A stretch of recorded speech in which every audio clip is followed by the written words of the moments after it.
What was the Seljuk Turk role in the First European Crusade? Have you ever wondered how the Seljuk Turks influenced the First European Crusade?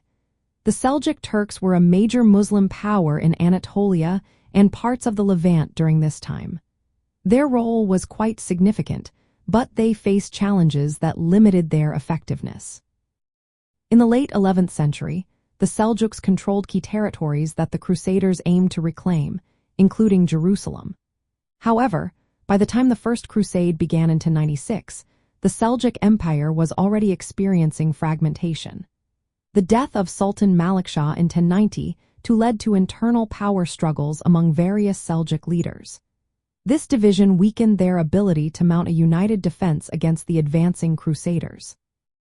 When the First Crusade kicked off, the Seljuks initially managed to defeat the early wave of Crusaders known as the People's Crusade at the Battle of Sivtot in 1096.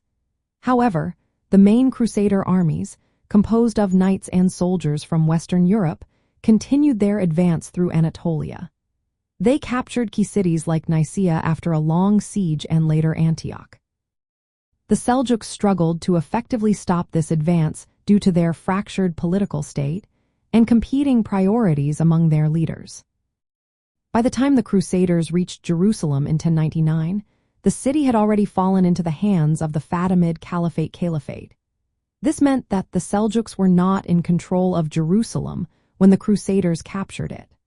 The internal conflicts among the Seljuks and their inability to present a united front significantly contributed to the success of the First Crusade. In essence, the Seljuk Turks were the main Muslim power opposing the Crusaders in Anatolia and surrounding regions during the First Crusade. Their fragmented state and internal rivalries limited their military effectiveness, allowing the Crusaders to advance through their territory and ultimately capture Jerusalem. This period marked the beginning of ongoing conflict between the Crusader states and various Muslim powers, including the Seljuks and later the Ayyubids.